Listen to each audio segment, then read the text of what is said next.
Hey, today we're going to make a ginger carrot and jalapeno sauerkraut. I've already prepped and grated the ingredients. So I've grated the ginger, grated the carrots and sliced the jalapenos, which, you know, if you have ulceration, you probably want to leave the jalapenos out, but I'm okay at the moment. So the first thing that I'm going to do is take some leaves off for the top of the kraut, because when it goes in the jar, we're going to need to cover it up. So I'm going to take some big leaves up and out so that we can get an idea of how to cover the kraut later on. So it's kind of an awkward task, but the idea is just to peel some of the outer edges off so we get some quite large leafy bits to cover the top, because when we make the kraut it needs to be totally under the liquid, otherwise we're going to get some kind of mold growing inside it and we don't want that. So that's perfect for the top of it. So I'm going to put those to one side, and that will cover the top of the kraut. Okay, we've ended up with quite a bit of cabbage, probably more than I need, to be fair. So I had 4 kilos of cabbage. I've done about 3.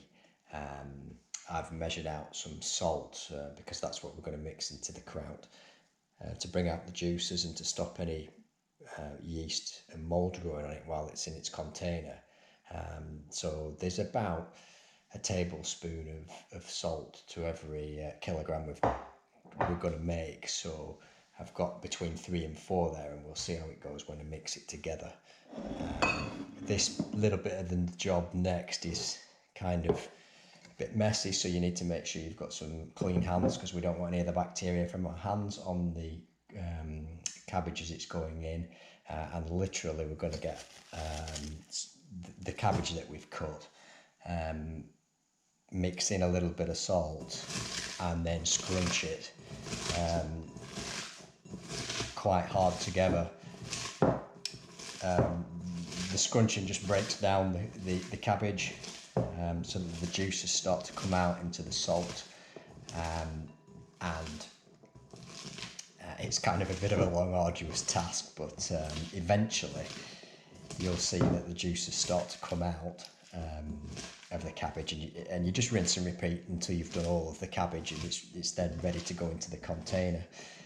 The salt content is critical. Too little salt and you're going to get yeast growing in the kraut, which is not what we want, and possibly fungus, and sometimes it tastes like beer once it's fermented, and that's down to the fact that you haven't put enough salt in. The salt does inhibit the growth of that, so that the bacteria that we do want, the lactobacillus, start fermenting the kraut. So don't skimp on the salt because you think it's bad for you. You'll just waste your kraut once it's in the pot. There's obviously an optimum amount. We don't want too much, otherwise it tastes too salty. So about 1 tablespoon for every kilo is about right. Probably figured out by now that I'm not an expert at making videos, and that's not what I'm here for. I write a blog about IBD. This is one of those things that I found helped.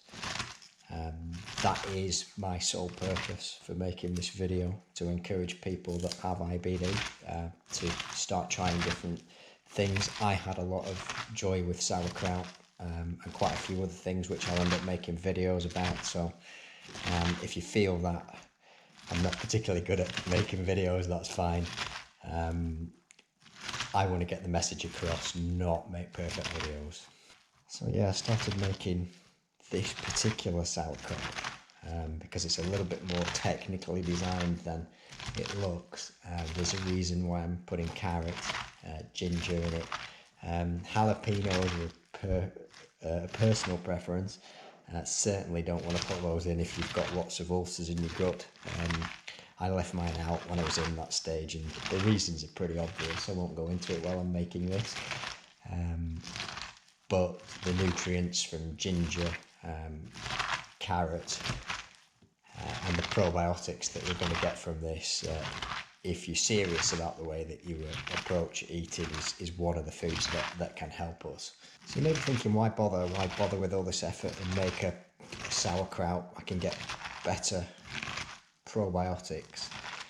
I think the answer to that is that sauerkraut's kind of unique in that it's a great probiotic, but it's fairly solid, which gives a little bit more of an ability for it to travel a little bit further down the gut than a liquid probiotic would.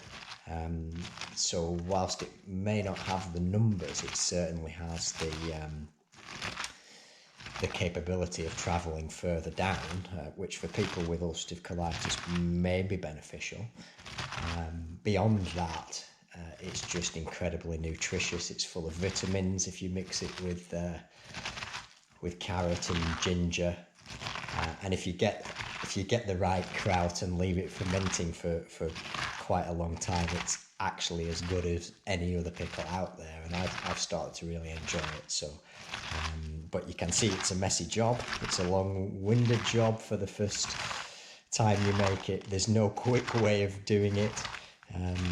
You've got to mash it up. You'll see now there's going to be some liquid at the bottom of there. That's exactly how we want it when we're going in the jar. That liquid needs to cover it all. So prep is the key. Okay, so you'll see that it's got quite a lot of liquid in there now. It's been mixed up. That's actually pretty much good to go. I've got 2 big bowls. This second one has just been done, so I'm going to give it 10 minutes just to draw out some of the liquid, and then I'm going to start jarring it up. So I'll just have a little bit of a clean up, because we should on cooking videos, right? And then I'll come back and put it in the jar. Okay, so sauerkraut jar.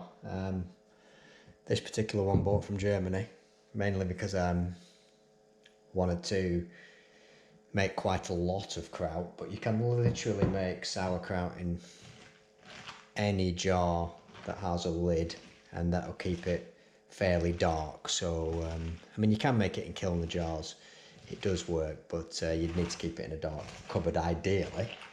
But all I'm going to do now is pack this kraut into the jar, which is going to make a lot of mess because the opening's not wide enough. But literally the process is just throwing in the salted cabbage and packing it down a little bit. What I'm going to do is sprinkle a little bit of my extra ingredients in there, my carrot and ginger, and just give it a quick mix in the bottom of the jar. The carrot and ginger really makes a difference in my opinion, but it's totally up to you whether you put that in. Traditional sauerkraut is just cabbage. There's no need for anything else in it, but I put ginger in there and carrot because I think it makes it taste a little bit better. And really I want it for the nutrients, so I'm looking for the vitamin A, the beta carotenoids, the 6-gingerol from ginger, all fantastic antioxidants, and this is my version of an IBD kraut really. It was designed at the time to give me what I wanted whilst tasting perfectly good to eat, and this particular one I really did get used to. I took a shiner to it, so this is the way I make kraut. So while I'm mixing it all together and putting it in the jar, I'm actually trying to pack it down quite a lot. I want to get rid of all the air gaps that are in there. The process of fermentation should be fairly anaerobic, otherwise it's going to make a mess of certain sections of the kraut. So packing it and getting rid of the air gaps is part of the way that you make a good kraut. I've made that mistake before.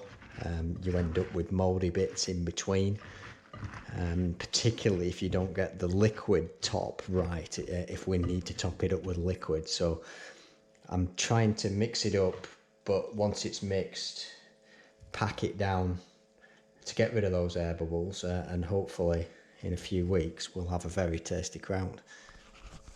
Actually see the liquid that's coming to the top. Let me just see if I can get a better angle on the camera. So when I press it down, there's quite a lot of liquid coming. It's almost right. I want all that cabbage to be covered in liquid. Now I've got a little bit left from the bowl that I made. We might just get away with that. We'll see how we get on.